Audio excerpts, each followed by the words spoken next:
Assalamualaikum warahmatullahi wabarakatuh. Berjumpa lagi di channel kita Edi Prayitno, Menachem Ali Official, Geraha Mu'alaf dan Geraha Mu'alaf TV. Setiap malam minggu kita selalu menjumpai kalian semua untuk melakukan kajian-kajian yang menarik. Dan seperti biasa malam hari ini saya masih ditemani oleh Ustadz Menachem Ali. Assalamualaikum Ustadz. Waalaikumsalam warahmatullahi wabarakatuh. Ini kayaknya harus menyambung kajian yang kemarin soal orang tua dari Yesus Kristus antara Yusuf dan Maria. Ini ada yang menarik, Ustaz Ali ya. Gimana kalau kita melihat perbedaan usia yang jauh? Itu dikatakan bahwa saat itu Yusuf sekitar berumur 80-9 tahun. Bahkan ada yang mengatakan ada yang 100 tahun. Sementara Maria saat itu dinikahi itu umur 12. Itu ada pendapat seperti itu karena apa? Karena usia minimum di umat Yahudi kala itu di usia 12 tahun boleh menikah. Dan usia Bunda Maria dinikahi Yusuf itu dikatakan berusia 12 tahun. Banyak dokumen, baik dokumen Katolik atau Ortodok di sini menyebut soal ini. Misalkan dari kitab Sukacita Maria itu disebutkan Yusuf berusia 80-90 tahun waktu menikahi Bunda Maria. Kemudian Santo Hieronymus, Yusuf berusia sekitar 90 tahun. Kemudian menurut tradisi Ortodok, Yusuf berusia 80-100 tahun saat menikahi Bunda Maria. Kemudian menurut Santo Yohanes Damaskus, Yusuf berusia 80 tahun. Nah, sementara dokumen yang menyebutkan bahwa Bunda Maria waktu dinikahi Yusuf berusia 12 tahun itu juga disebutkan dalam tradisi Katolik dan Ortodok juga. Misalkan di dalam kitab Sukacita Maria itu disebutkan bahwasanya Bunda Maria dinikahi pada usia 12-14 tahun. Kemudian Santo Hieronymus juga mengatakan bahwa Bunda Maria saat dinikahi umur 12 tahun. Sementara dari Ortodok, dari Santo Yohanes Damaskus, dia mengatakan usia Maria 12 tahun. Kemudian dari tradisi Ortodok menyebut 12 sampai 15. Wah, ini perbedaan yang panjang ya. Kalau menurut Ustadz gimana ini? Ya, apa yang dipaparkan Pak Edi tadi, minimal itu sebagai pengetahuan umum. Pengetahuan yang tentu saja ini menjadi perhatian kita semua karena bagaimanapun juga peristiwa itu terjadi di masa lampau dan tidak ada kaitan dengan masa kita. Tentu saja kebijakan pernikahan itu tidak sama. Ada perbedaan karena ada kaitan dengan persoalan kultur, tradisi, budaya yang memang berlaku pada masa itu. Dan tentu saja malam ini kita akan mencoba mencari validasi berkaitan dengan informasi yang tadi sudah disebutkan oleh Pak Edi, tapi basisnya adalah teks yang tentu saja ini menjadi perhatian kita karena teks-teks kuno atau teks-teks yang representatif dalam tradisi Ortodok maupun tradisi Katolik. Oke, baik.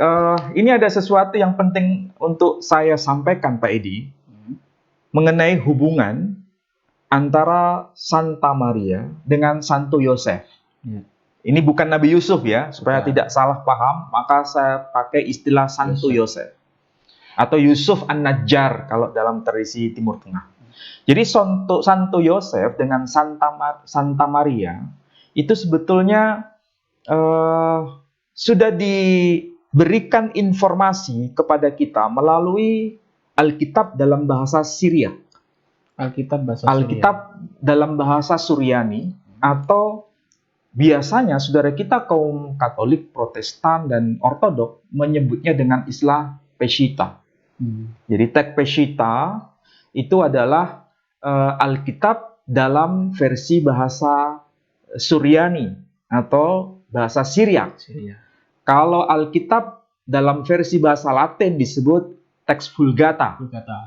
Saya kira Pak Edi paham bedanya antara teks Vulgata dengan teks Syriak. Jadi kalau Vulgata yang disebut sebagai teks Vulgata itu pasti bahasa Latin. Sedangkan kalau teks yang basisnya bahasa Syriak atau Suryani itu teks Peshitta. Ini ada teks Peshitta. Ini tertulis Ketaba Kadisha. Jadi kalau dalam bahasa Suryani disebut Taba Kadisha. Kalau bahasa Arabnya itu sama dengan Al-Kitabul Muqaddas. Oke. Di dalam teks ini berisi ada perjanjian lama dan perjanjian baru. Makanya di sini ada penjabaran secara detail Ketaba Kadisha. Di sini ada disebut The Atika. Atika itu teks perjanjian lama. Sedangkan The Haditha itu adalah teks perjanjian baru. Di dalam teks perjanjian baru, khususnya di dalam teks yang kita sebut dengan teks Peshitta ini, di Injil Matius, silakan cek Pak Edi, Injil Matius pasal 1 ayat yang ke-16. Mungkin Pak Edi bisa baca. Terjemahannya dulu. Matius 1 ayat 16. Ya. Yakub memperanakan Yusuf suami Maria yang melahirkan Yesus yang disebut Kristus. Yakub memperanakan Yusuf suami Maria yang melahirkan Yesus yang disebut Kristus. Coba ulangi lagi pelan-pelan. Yakub memperanakan Yusuf suami Maria yang melahirkan Yesus yang disebut Kristus. Yakub memperanakan Yusuf. Oke, di situ ada istilah kunci, yakni istilah suami. Suami Maria. Oke, ada istilah suami Maria. Kata kunci penting di sini. Istilah suami dalam bahasa kita. Kalau kita cross check dalam bahasa aslinya, bahasa Syriak atau bahasa Suryani itu pakai istilah apa? Ya, di sini ini saya bacakan ya. Ya. Tapi dalam bahasa Syriak, bukan dalam bahasa Latin, bukan dalam bahasa Indonesia. Untuk menvalidasi istilah suami itu apa? Dalam bahasa Syriak. Nah, di sini ada penebutan begini. Le Yosef Gavra de Maryam. Artinya, Yosef menjadi suami Maryam. Jadi Gavra itu arti harfiahnya suami. Le Yosef Gavra de Maryam. Yosef menjadi suami Maryam. Etelet iso de mikra Mesiha. Dia melahirkan Iso itu Yesus. kalau bahasa Arabnya Isa. Demetikra yang disebut Mesiha. Mesias. Al-Masih. Jadi kalau kita lihat bahasa Suryani, itu ada kedekatan dengan bahasa Arab. Di sini menggunakan istilah Iso. Mesiha. Bahasa Quran menyebut Isa Al-Masih. Disinilah kita bisa mencari titik temu bahwa tokoh yang dimaksud itu sama. Yakni Isa sama dengan Iso. Al-Masih sama dengan Mesiha. Antara bahasa Arab dengan bahasa Suryani ada kaitan. Karena satu keluarga bahasa. Sementara Maryam itu diperistri oleh Yosef. Dan Yosef berperan sebagai suami. Dan istilah suami dalam bahasa Suryani atau bahasa Syriak, yakni istilah Gavra. Nah, sementara kita harus tahu, dalam bahasa Syriak atau bahasa Suryani, suami itu menggunakan dua kata kunci yang berbeda. Kalau istilah Gavra, itu memang ada perbedaan usia.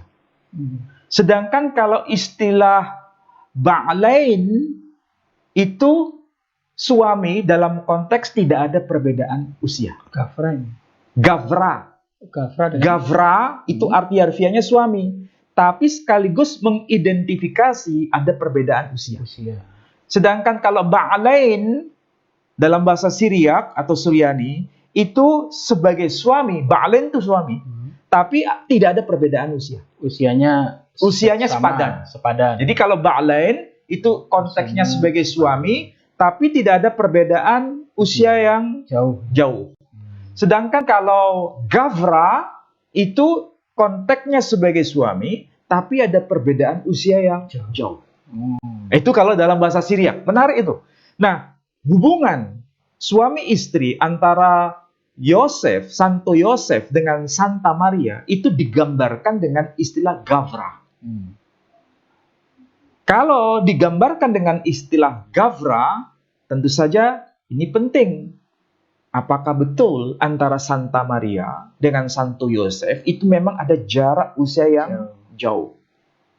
Oke. Nah, sekarang supaya nanti para pemirsa paham, betulkah istilah Ba'alain dalam bahasa Syriak, sedangkan bahasa Arab itu istilah Ba'ala, itu juga bermakna suami dalam bahasa Arab. Itu ada kedekatan konsep. Nah, kita cek dulu.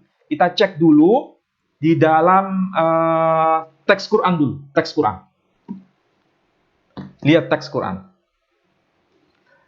Surah Hud. Surah ke-11. Coba cari ayat yang ke-72. Surah Hud, surah yang ke-11. Ayat 7. Ayat yang ke-72. Saya bacakan artinya. Dia istrinya berkata, sungguh ajaib. Mungkinkah aku akan melahirkan anak, padahal aku sudah tua, dan suamiku ini sudah sangat tua. Ini benar-benar suatu yang ajaib. Itu ucapan istri Ibrahim, yakni Sayyidah Sarah, yang termaktub di dalam Al-Quran. Jadi ucapan Sayyidah Sarah, istri dari Nabi Ibrahim, yang termaktub di dalam Al-Quran. Apa yang dikatakan oleh Sayyidah Sarah? Kalau bahasa Arabnya di sini disebutkan dalam Quran ya. Ana ajuzu wa hada ba'li syaikha. Aku ini sudah tua. Wa hada ba'li, dan ini suamiku. Ba'li itu arti harfiahnya suamiku. Wa hada ba'li syaikha. Juga sudah tua. Syaikha itu arti harfiahnya tua. Sudah berumur. Artinya sudah berumur lanjut. Di sini ada semacam informasi penting. Antara umur dari Sayyidah Sarah dengan umur Ibrahim itu sepadan. Makanya menggunakan redaksi Quran dengan istilah ba'ali, suamiku. Jadi kalau istilah suami, konteksnya di sini, itu ada usia yang sepadan. Sama-sama tua. Sayyidah Sarah tua, Nabi Ibrahim juga tua. Itulah sebabnya Sayyidah Sarah menyebut suaminya dengan istilah ba'ali, suamiku. Nah, sedangkan dalam bahasa Syriak atau Suryani, istilah ba'lain itu arti harfiahnya juga suami, tapi konteksnya usia yang sepadan. Oke, berarti sama-sama sepadan ya. Sepadan. Sedangkan yang redaksi yang dipakai di dalam teks Syria tadi, hubungan antara Sayyidah Maryam dengan Santo Yosef itu tidak menggunakan istilah ba'lain, tapi menggunakan istilah gavra. Nah, disitulah nanti istilah gavra itu teridentifikasi. Berarti ada jarak usia yang jauh. Dari mana kita validasi? Dari informasi yang termaktub di dalam Injil Yakobus. Injil Yakobus. Jadi Injil Yakobus itu memang menggunakan istilah kunci, yakni dengan istilah yang versi bahasa Yunani, itu muncul istilah presbyterus. Presbyter. Nah, ini ya, saya bacakan yang versi bahasa Yunaninya. Tapi saya terjemahkan dulu, karena di sini ada bahasa Inggris, ada bahasa Yunani. Ini Injil Yakobus atau The Gospel of James, di sini ada pengakuan. Pengakuan dari siapa? Pengakuan dari Santo Yosef. Di sini dia berkata, Aku memiliki anak-anak. I have sons. Jadi dia punya anak-anak. Ya. Kemudian dia berkata lagi, dan aku sudah berumur. Maksudnya aku sudah tua. Jadi aku punya anak-anak dan aku juga sudah tua. Kemudian dilanjutkan, dia maksudnya Santa Maria ini, dia itu masih gadis. Masih gadis kecil maksudnya. Masih gadis kecil. Makanya di sini kalau kita lihat versi bahasa Yunaninya disebut Huios echo kai presbutes. Huios echo kai presbutes. Aku ini sudah presbutes. Presbutes itu aku ini sudah tua. Jadi istilah kunci bahasa Yunani presbutes, tua artinya. Aku ini sudah tua. Jadi huios echo kai presbutes emi. Aku ini sudah tua. Kemudian auten de neanis, sedangkan dia maksudnya Santa Maria itu de neanis, masih gadis kecil. Jadi konteksnya di sini memang ada jarak usia. Kalau tua disebut apa tadi? Presbutes. Itu seperti istilah yang dipakai Kristen Ortodok ya, presbyters. Ya, Pimpinan kalau gereja. itu kan jabatan. Kalau sekarang orang menjadi penatua. Penatua itu kan betul. karena dia sudah tua. Jadi sudah dituakan. Oh, dituakan. Jadi penatua itu karena dia sudah berumur. Dipanggil presbyter. Presbyter. Tahu bahasa Yunaninya presbyteros. Nah, di sini semakin menegaskan bahwa memang ada jarak usia antara Santa Maria dengan Santo Yosef. Dan berapa usia Santa Maria? Di dalam teks The Gospel of James, Injil Yakobus, usianya itu 12 tahun. Disebut di situ ya? Memang disebutkan, usianya 12 tahun. Dan kalau disebutkan usia 12 tahun, berarti kita tidak bisa menggambarkan berdasarkan teks ini berapa sih sebenarnya usia Santo Yosef. Kita tidak tahu dari Injil Yakobus. Yang hanya ada penegasan usia Santa Maria ketika dijelaskan usianya 12 tahun. Ketika diambil sebagai istri oleh Santo Yosef. Jadi Pak Edi jangan tanya ke saya, apakah di sini dalam Injil Yakobus ada penjelasan detail usia Santo Yosef? Saya jawab tidak ada. Tapi ada semacam tanda bahwa usianya sudah tua, yang dipakai istilah presbutes. Kemudian kita bandingkan dengan apa yang dialami oleh Zakaria. Zakaria itu orang yang sudah tua. Istrinya juga sudah tua. Lalu bagaimana yang tertulis dalam Injil Lukas dalam bahasa Yunani? Ketika Zakaria disebut sebagai sudah berumur atau sudah tua, apakah pakai istilah yang sama seperti yang dipakai untuk menyebut Santo Yosef? Lihat versi yang terjemahannya dulu, Pak Edi. Silakan cek. 1 ayat 18 tadi ya. Lukas 1 ayat 18. Lalu kata Zakaria kepada malaikat itu, bagaimanakah aku tahu bahwa hal ini akan terjadi? Sebab aku sudah tua dan istriku sudah lanjut umurnya. Coba ulangi lagi supaya nanti bisa dipahami secara baik. Lalu kata Zakaria kepada malaikat itu, bagaimanakah aku tahu bahwa hal ini akan terjadi? Sebab aku sudah tua dan istriku sudah lanjut umurnya. Nah, itu ucapan Zakaria ketika dia ditemui oleh malaikat. Apa pengakuan yang keluar dari lisannya Zakaria? Dalam bahasa Yunani ini menarik. Dia berkata kepada sang malaikat itu, dalam versi bahasa Yunani disebutkan egogar emi presbutes. Arti harfiahnya egogar emi presbutes. Aku ini sudah tua.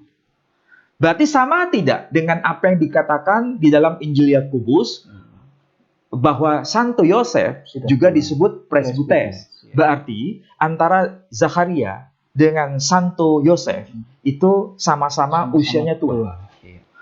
Tidak ada penjelasan di sini. Zakaria itu umurnya berapa? Tetapi ada indikasi memang usianya sudah lanjut.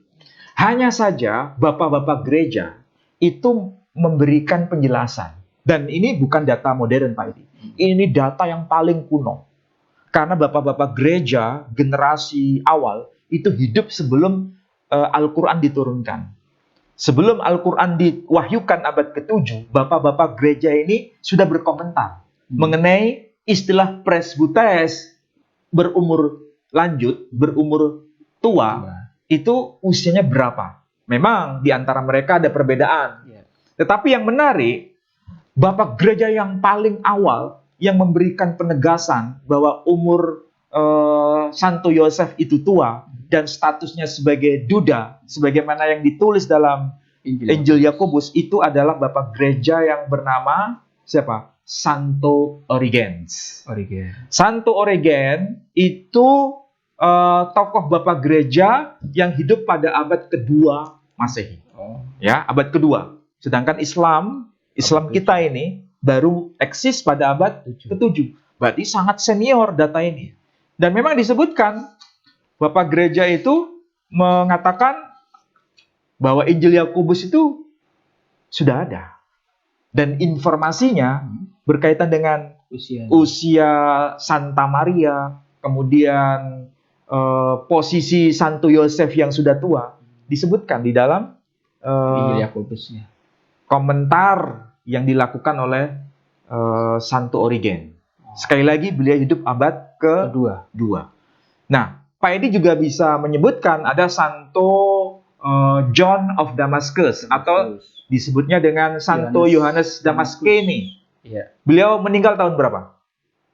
Damaskus ini meninggal tahun 749 Masehi. 749 Masehi berarti abad ke-8. Tetapi beliau konsisten ketika menyebutkan berapa usia Santo Yosef. Dia sebutkan berapa? 80 sampai 90 tahun. Nah, itu masa muda atau masa tua?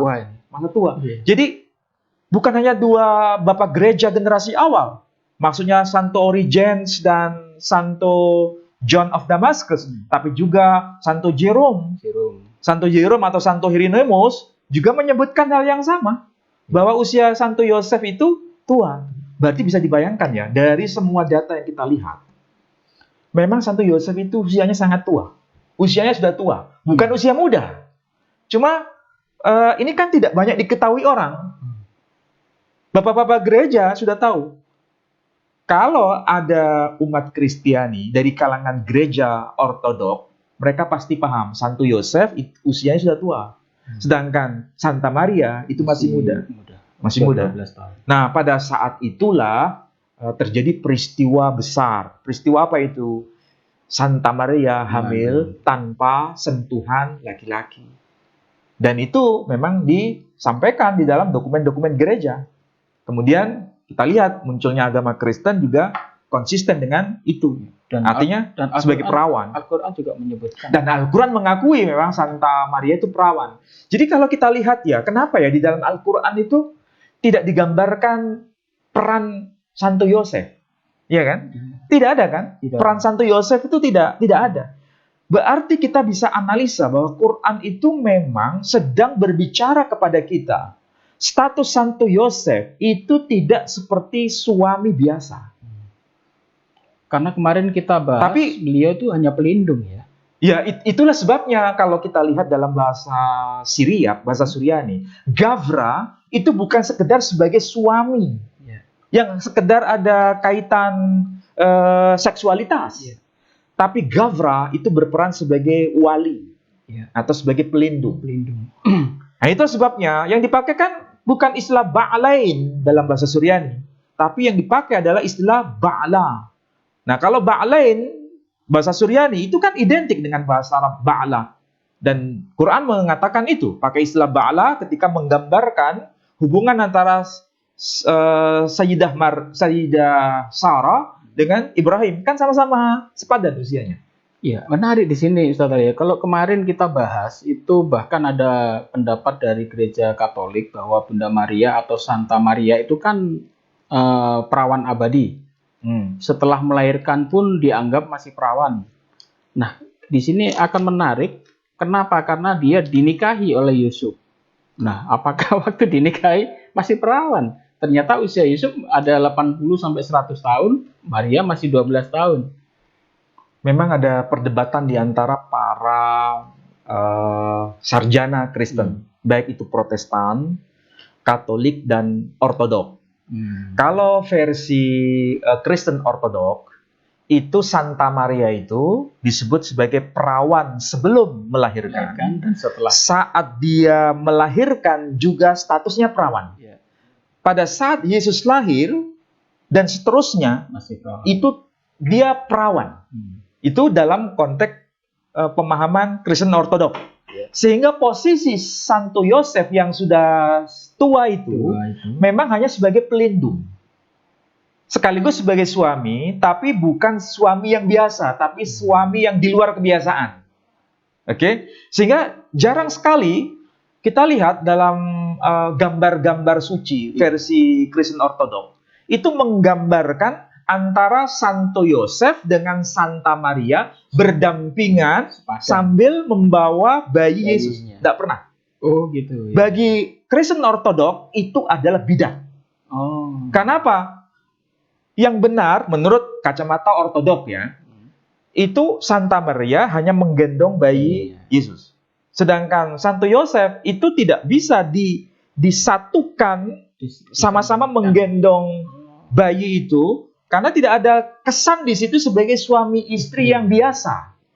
Karena dianggap sebagai pelindung, sebagai wali. Karena kemarin berkata, karena ini ada sensus, kalau mau aku jadikan istri terlalu muda. Kemarin kan sudah bahas.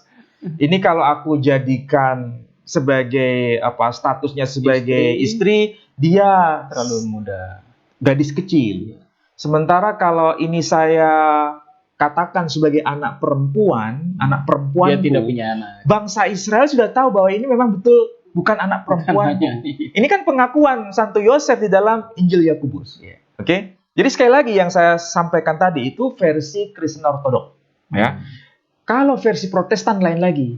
Versi Protestan, anak-anak yang disebutkan bersama dengan Santa Maria, yakni Yoses, kemudian Simon, kemudian Yudas, kemudian Yakobus, yang termaktub di dalam Injil Matius pasal 13 ayat 55, itu bukan anaknya Santo Yosef dari istri yang terdahulu, tapi itu adalah benar-benar anaknya Santo Yosef dengan Santa Maria. Kalau seperti itu dokumennya tidak ada yang mendukung ya? Ya, saya tidak boleh berasumsi dan mengatakan dari saya pribadi. Saya hanya mengutip dokumen-dokumen versi Protestan memang mengatakan anak-anak yang dimaksud tadi itu adalah anak-anak Santa Maria bersama Yosef. Berarti adiknya Yesus. Adiknya Yesus, adik kandung. Tapi beda bapak. Maksudnya anak-anak yang disebutkan tuh misalnya Yakobus, Yoses, kemudian Simon, satunya lagi Yudas, itu anaknya Yusuf bersama Santa Maria melalui hubungan suami istri menurut Protestan. Tapi Yesus itu anaknya Bunda Maria tanpa sentuhan laki-laki. Ini yang versi Protestan. Ini dianggap sebagai pemahaman yang keliru menurut Katolik. Dan juga dianggap pemahaman yang keliru menurut Ortodok. Saya tidak punya wewenang untuk mengatakan mana yang betul. Tapi saya hanya memberikan informasi. Memang ada perbedaan pandangan, dan pandangan ini semua kontroversi. Tapi yang menarik, Pak Edi, yang harus dipahami, Santo Yosef ini memang statusnya sebagai suami. Tapi dalam konteks sebagai Gavra, bukan sebagai Ba'ala. Nah, yang menarik, ini saya punya yang versi Katolik ya. Ini Alkitab bahasa Arab versi Katolik. Pak Edi bisa cek Lukas pasal 1 ayat yang ke-18. Lalu kata Zakaria kepada malaikat itu, bagaimanakah aku tahu bahwa hal ini akan terjadi? Sebab aku sudah tua dan istriku sudah lanjut umurnya. Oke, Lukas pasal 1 ayat 18. Lukas pasal 1, bentar. Ayat 1 harus tak cari dulu ya. Ini kalau nggak dicari nanti Nah, di sini dikatakan, ini ya, Lukas pasal 1 ayat 18. Apa yang dikatakan Zakaria? Kalau di sini pakai istilah bahasa Arab yang dimunculkan apa? Jawaban Zakaria begini. Wa ana sayhun kabir. Pakai istilah apa? Syekh. Apa itu? Syekh. Sama dengan Quran tadi kan? Wa ana ajuzu wa ba'li syaikha. Itu ucapan Sayyidah Sarah Kepada Nabi Ibrahim. tentang mengenai Ibrahim, bahwa aku ini umurnya sudah tua, dan wa ba'li syaikha, dan suamiku itu juga Sudah tua. tua. Bahasa Quran pakai istilah syaikha. Sama dengan ini. Sedangkan yang ditulis di sini versi Katolik, ya, Pak ketika menyebut usia Zakaria pakai istilah syaihun, sama. Saihun. Saihun, saikhan itu sama maksudnya. Hanya beda vokalnya aja. Wa ana syaihun kabir wa mraati ta'inatun fissin, dan istriku juga sudah berumur. Jadi sebetulnya ada kedekatan informasi antara Al-Qur'an dengan Alkitabul Muqaddas versi Katolik ketika menggambarkan usia Zakaria. Sama-sama disebut sebagai saihun atau saikhan, yang berarti itu tua. Sedangkan bahasa Yunaninya pakai istilah presbyterus. Sedangkan Santo Yosef dalam Injil Yakobus juga disebut usianya tua. Istilah Yunani yang dipakai presbyterus. Ya. Jadi ada konsistensi sebetulnya. Ya. Dan ini tidak perlu saling saling menghina, tidak boleh. Nggak boleh Pak Edi mengatakan ini kan pernikahan pedofil. Oh jangan, jangan pakai istilah itu. Meskipun mereka sering menuduh Nabi Muhammad ya. Ya, karena mereka tidak paham kultur Timur Tengah itu. Laki-laki yang sudah berumur dengan perempuan yang masih muda atau perempuan yang masih usia dini bagi kita ya, sebutannya gitu. Itu udah biasa, nggak ada masalah. Usia 10 tahun, 12 tahun. Iya. Dan yang menjadi kata kunci lagi, kenapa? Di dalam Injil Yakobus, Santa Maria itu tegas disebutkan usianya 12 tahun. Kita harus tahu, dasar kultur yang dipakai itu adalah kultur Yahudi. Kultur Yahudi itu, ketika seorang laki-laki usia 12 tahun, itu disebut sebagai bar mitzvah. Yang harus masuk. Bar itu artinya anak laki-laki. Mitzvah itu hukum. Maksudnya anak laki-laki yang sudah mengeluarkan lelehan itu, lelehan sebagai laki-laki, itu dia sudah dikenai hukum Taurat. Ya, untuk melaksanakan hukum Taurat. Dan usia minimal pernikahan perempuan menurut hukum Yahudi juga 12 tahun. Iya, dan perempuan kalau usia segitu, itu disebut sebagai bat mitzvah. Anak perempuan yang sudah dikenai pelaksanaan hukum Taurat. Karena dia sudah menstruasi. Ini usia 12 ini juga kemunculan Yesus waktu di Makanya kita kalau studi Timur Tengah pasti bisa membaca secara jernih. Kenapa usia 12 tahun itu begitu penting, dan itu mengawali kehidupan Yesus di muka bumi ketika masuk ke Yerusalem. Karena itu sudah dikenai hukum syariat, hukum Taurat. Makanya disebut usia 12 tahun di situ. Ya. Kalau di sini kita sebut usia 12 tahun, tidak punya makna kan? 17 yang di Indonesia dia. Usia 17 tahun atau usia 20 tahun. Tapi kalau di Timur Tengah, usia 12 tahun itu ada penanda bar mitzvah atau bat mitzvah. Untuk laki-laki dan perempuan. Iya, yang sudah dikenai hukum syariat Taurat. Baiklah, saudara-saudaraku sekalian, menarik ya perbincangan kita kali ini. Ini menjelaskan dan juga termasuk menjawab tuduhan-tuduhan soal Nabi Muhammad mengawini Aisyah kok masih muda ya. Ternyata di dalam Kristen sendiri, waktu Bunda Maria dinikahi oleh Santo Yosef itu berusia 12 tahun. Sedangkan Santo Yosefnya berusia 80 sampai ada yang mengatakan 100 tahun. Dan ini ada dokumennya tadi sudah dibuka, termasuk di Injil Yakobus ya. Meskipun di Injil Yakobus usia dari Santo Yosef tidak disebut, tetapi di Katolik atau di Ortodok itu bapak-bapak gereja termasuk Santo Hieronymus dan yang lain-lain, Santo Yohanes Damaskus dan sebagainya, itu mengatakan usia Santo Yosef itu adalah antara 80 sampai 100 tahun ya. Baiklah saudara-saudara sekalian, untuk Anda yang ingin mendukung perjuangan kami persilahkan.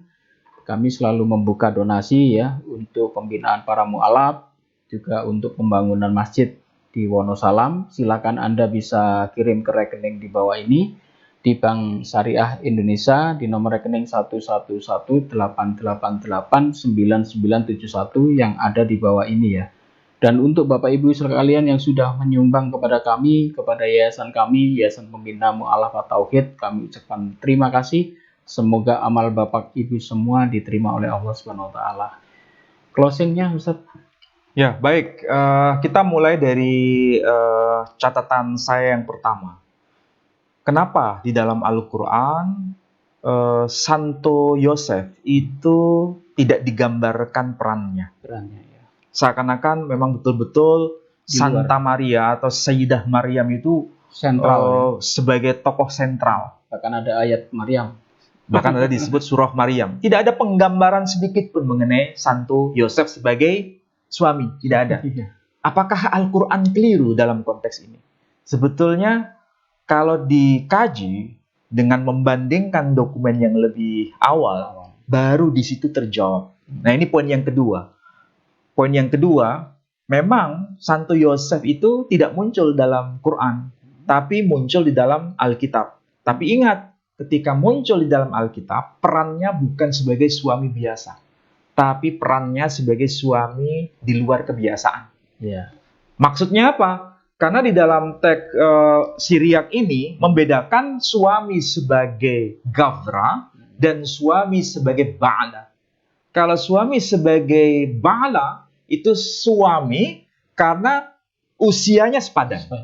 Sedangkan Maria dengan Santo Yosef posisinya itu usianya tidak sepadan. Makanya ditulis di sini dalam Peshitta itu menggunakan istilah Gavra. Berarti suami sekaligus pelindung. Karena memang usianya tidak sepadan. Disitulah baru terbongkar kenapa di dalam Al-Quran tidak ada penyebutan nama Santo Yosef atau peran Santo Yosef. Karena memang tidak biasa. Sebagai suami yang tidak biasa, maka dianggap tidak punya peran apa-apa. Makanya yang sentral hanya Maria.